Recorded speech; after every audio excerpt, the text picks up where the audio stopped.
BPM praise, worship songs, inspirational Bible verses, food for souls, streamer. Like, share, subscribe. Numbers chapter 19, the water of purification. The Lord said to Moses and Aaron, "Here is another legal requirement commanded by the Lord. Tell the people of Israel to bring you a red heifer, a perfect animal that has no defects and has never been yoked to a plow.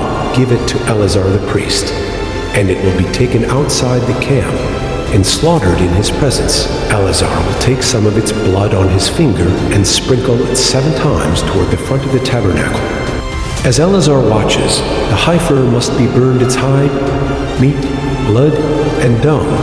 Eleazar the priest must then take a stick of cedar, a hyssop branch, and some scarlet yarn, and throw them into the fire where the heifer is burning.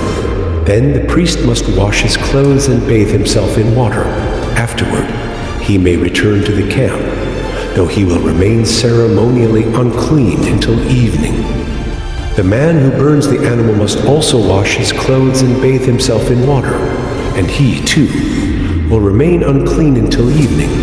Then someone who is ceremonially clean will gather up the ashes of the heifer and deposit them in a purified place outside the camp. They will be kept there for the community of Israel to use in the water for the purification ceremony. This ceremony is performed for the removal of sin. The man who gathers up the ashes of the heifer must also wash his clothes, and he will remain ceremonially unclean until evening. This is a permanent law for the people of Israel and any foreigners who live among them. All those who touch a dead human body will be ceremonially unclean for 7 days. They must purify themselves on the 3rd and 7th days with the water of purification. Then they will be purified. But if they do not do this on the 3rd and 7th days, they will continue to be unclean even after the 7th day. All those who touch a dead body and do not purify themselves in the proper way defile the Lord's tabernacle, and they will be cut off from the community of Israel. Since the water of purification was not sprinkled on them, their defilement continues. This is the ritual law that applies when someone dies inside a tent. All those who enter the tent and those who are inside when the death occurred will be ceremonially unclean for 7 days. Any open container in the tent that was not covered with a lid is also defiled. And if someone in an open field touches the corpse of someone who was killed with a sword or who died a natural death, or if someone touches a human bone or a grave, the person will be defiled for 7 days. To remove the defilement, put some of the ashes from the burnt purification offering in a jar and pour fresh water over them. Then someone who is ceremonially clean must take a hyssop branch and dip it into the water. The person must sprinkle the water on the tent, on all the furnishings in the tent, and on the people who are in the tent.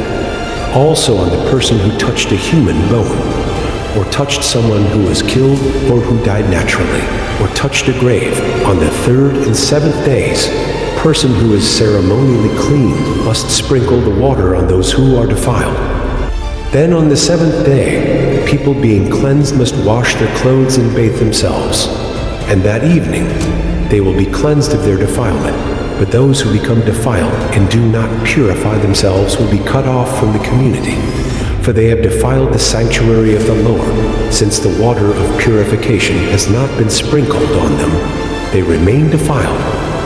This is a permanent law for the people.